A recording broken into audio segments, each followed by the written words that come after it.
Hi hello, இன்றைக்கி banana milk shake எப்படி பண்ணலான்னு தான் பார்க்க போகிறோம். இதுக்காக நம்ம பாலை ஃபஸ்ட்டு கொதிக்க வச்சிடலாம். பால் நல்லா கொதிச்சதும் இப்போ ஸ்டவ் ஆஃப் பண்ணிவிட்டு அப்படி நம்ம ஆற விட்டுடலாம். நல்லா ஆறின பிறகு நம்ம ஒரு பழம் எடுத்து கட் பண்ணி வச்சிடலாம். நான் இந்த பழம் தான் எடுத்துருக்கிறேன். ஒரு பேரிச்ச பழம் எடுத்துருக்கிறேன். பாருங்கள், நான் இந்த சிங்கன் பழம் தான் எடுத்துருக்கிறேன். நல்லா சின்ன சின்னதாக கட் பண்ணி வச்சுக்கோங்க, அப்போ சீக்கிரமாக அரைஞ்சி கிடச்சிரும். இனி நம்ம இதை அரைச்சி எடுத்துடலாம்.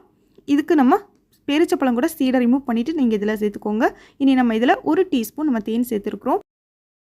இன்னும் இனிப்பு தேவைன்னா கொஞ்சம் கூட 1 டீஸ்பூன் கூட சேர்த்து பேரிச்சப்பழம் நம்ம ஒன்று கூட சேர்த்துக்கலாம் இனிப்புக்காக.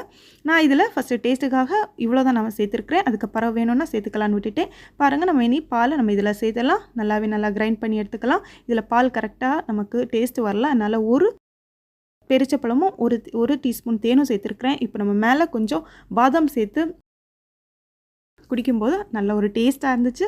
இந்த வீடியோ பார்க்கணுன்னா கண்டிப்பாக நம்ம சேனல் சப்ஸ்கிரைப் பண்ணிக்கோ.